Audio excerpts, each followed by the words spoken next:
Capítulo 288. Primeira Batalha de Chambord. O vento gelado do inverno rugiu, e ele puxou milhares de longas bandeiras no ar. Essas longas bandeiras eram como dragões que estavam prestes a se soltar e fugir.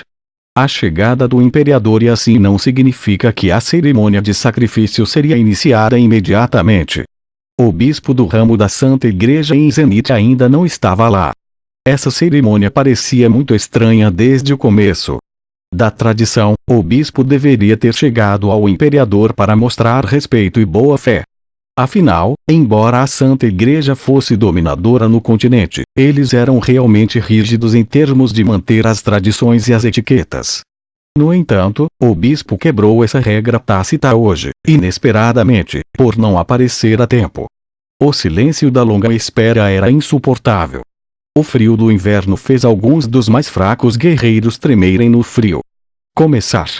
Enquanto todos pensavam que a espera continuaria, uma voz suave soou no 9º andar do estágio. A voz suave, majestosa e inflexível. Embora estivesse cheio de poder, Fei podia sentir o cansaço e a solidão. Além disso, havia um leve tom de envelhecimento na voz, isso deixou Fei um pouco triste. Vosh. Uma marca de punho saiu do trono quando o imperador disse isso. Os touros brancos que estavam deitados nos cobertores brancos foram cortados ao meio. Eles não tiveram a chance de gritar, e nenhum sangue foi derramado. Os corações também foram cortados ao meio. Embora o calor saísse deles enquanto continuavam a bombear, logo eles congelaram. Resto de vocês dois podem cuidar disso. A voz soou novamente no trono. Sim, como você deseja.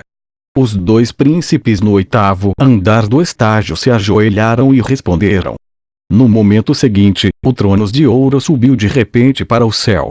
A besta dragão que estava voando no céu sentiu e correu para baixo. Uma intensa pressão desceu do céu, e a besta dragão pegou o trono perfeitamente. Então, os 4 magos reais de 6 estrelas voaram e guardaram a besta, bem como o imperador. Assim como eles vieram, eles saíram da mesma maneira. Como se fossem raios de luz, logo desapareceram no Palácio Real, que ficava longe dentro de São Petersburgo. Imperador e assim saiu assim. Ninguém esperava isso. Isso foi algo que nunca aconteceu antes. Uma tonelada de conversas e murmúrios soou entre as formações de soldados. No entanto, elas logo desapareceram. A razão era que os dois príncipes já haviam começado a prosseguir com o restante da cerimônia de sacrifício e a competição. Fei, por outro lado, perdeu todo o interesse em continuar assistindo. Ele estava completamente focado na imagem do imperador e assim. O que o imperador invencível que dominou os impérios em torno de Zenit está agora. De todas as coisas estranhas que aconteceram, parecia que o imperador estava realmente em uma condição ruim. Ele ficou menos de 10 minutos. Talvez o corpo dele não pudesse aguentar e ele teve que sair rapidamente para descansar. Fei era mais poderoso que as pessoas ao seu redor, e ele ouviu vagamente algumas tosses leves seguidas por uma série de rápidas respirações. Isso soou como um paciente que estava lutando para se manter vivo. O pilar do império iria entrar em colapso. Depois de 3 horas, a cerimônia de sacrifício terminou sob o comando dos dois príncipes. A primeira rodada de partidas classificatórias aconteceria no período da tarde. Havia 50 estágios de teste de espada e havia 5 regiões. Cada uma das regiões de batalha recebeu 10 plataformas. A primeira rodada das partidas aconteceria em breve. Chambord conseguiu seu primeiro adversário em um sorteio aleatório, o Reino de Gud, que tinha um número de 42.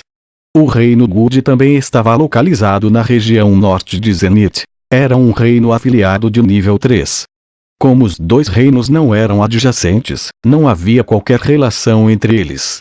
Este Reino de Gud era um reino afiliado de nível 3 de nível superior. Seu príncipe Drent era um dos 7 lobos chamado Lobo Negro. Ele tinha uma boa força individual e o nível de poder do reino também era bom com 300 soldados de elite.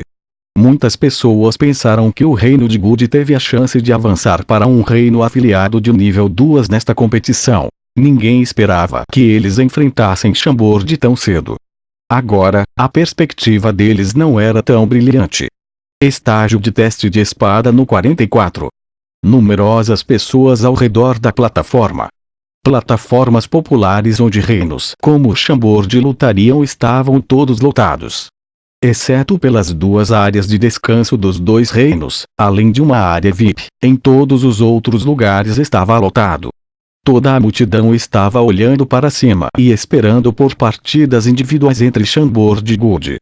Ei, acho que este reino Good pode se render depois de ver o rei de Chambord. Contanto que eles economizem suas forças, eles podem ter uma melhor chance de passar pelo grupo dos perdedores e obter uma boa classificação. Se eles lutarem contra Chambord, eles perderão e sofrerão casualidades. E, pelo jeito, se render é a melhor alternativa. Enfrentando um adversário difícil como o Chambord, ninguém iria rir deles por fazê-lo. Alguém subiu ao palco. Olha, Good mandou alguém. Eles escolheram lutar contra Chambord. Será que eles também têm alguns trunfos? A maioria das pessoas na multidão estava aqui para testemunhar as batalhas.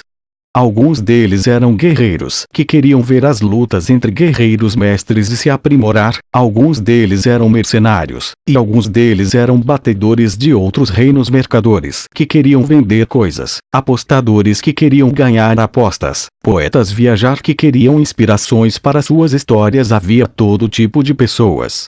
Havia pessoas que achavam que o reino Good se renderia, mas ficaram surpresos com o primeiro guerreiro do reino Good que saltou para a plataforma da área de descanso. A multidão começou a tagarelar. O primeiro guerreiro Good era um homem barbudo de aparência resistente que era volumoso e usava uma armadura de grilhão preta. Ele também usava um capacete de osso e segurava um par de enormes porretes com pontas de ferro. Depois que ele pulou na plataforma, ele balançou seus porretes e criou uma série de sons aterrorizantes. Ele esmagou seus porretes contra o chão da plataforma, e faíscas apareceram e barulhos altos soaram. Isso acendeu a emoção da multidão. A multidão aplaudiu enquanto o homem acariciava seu peito, mostrava seu corpo musculoso e provocava em Chambord. Provocação. Quem vai cuidar dele para nós? Fei sentou-se no trono de pedra mais alto da área de repouso enquanto ele pedia: Sua Majestade, deixe-me ir. Oleg gordo sorriu. Ele se aproximou e se ofereceu enquanto sua gordura se agitava em seu corpo. Deixe-me ir em vez disso. Eu irei primeiro. Outros mestres guerreiros de Chambord se levantaram e todos queriam ir. Finalmente, os olhos de Fei pousaram em Peter Sage. A força desse comandante não poderia ser ignorada. No entanto, este general esteve trabalhando duro e cuidando de tudo nas forças armadas. Essa foi a razão pela qual o rei poderia viver uma vida tão livre de caos. O comandante não teve a chance de mostrar seu poder todo esse tempo. No continente Azeroth, seria difícil para um comandante controlar uma força se ele ou ela não conseguisse convencer seus subordinados usando sua força. Fei decidiu dar esta oportunidade para este comandante discreto. Lembre. Seja limpo, mas não mate. Fei lembrou o comandante. Ele não queria criar muitos novos inimigos nesta competição. Glória representa a minha vida. Seixa entendeu a intenção de Fei por deixá-lo ir primeiro. Ele se ajoelhou para agradecer ao rei, e então ele se levantou e apareceu no 44 estágio de testes da espada. Uma técnica tão rápida de movimento. Todos os vivas ao guerreiro de Good se detiveram. Essa maneira simples que Seixa usou para subir ao palco mostrou ao público do que ele era capaz. A multidão sabia que Chambord também enviou um poderoso guerreiro. Ao mesmo tempo, o guerreiro de Good que estava se exibindo e provocando também parou. Ele observou Seixa com seus olhos malignos. Batalha. Batalha. Batalha. Batalha. Batalha. Batalha. Batalha. A multidão começou a aplaudir novamente. Todos gritavam com as mãos no ar e esperavam que ocorressem batalhas sensacionais. A luta entre esses dois mestres guerreiros estava prestes a acontecer. Uma esfera azul clara cobria a plataforma. Isso significava que a matriz mágica de proteção ao redor da plataforma foi ativada. A batalha começou. Ah, pegue isso! Pequeno Chambordiano. Uma chama amarela de energia guerreira apareceu neste guerreiro barbudo de Good. Este guerreiro tinha uma energia guerreira elementar da terra, e representava 1 tonelada de defesa, bem como força. Este homem com a armadura de grilhão negra atacou Sesh ferozmente como uma fera demoníaca. Voou. 2 porretes enormes, com cerca de 600 a 700 libras, esmagaram contra a cabeça de Sesh, um após o outro. Eles estavam sendo balançados tão rápido que pareciam 2 nuvens escuras.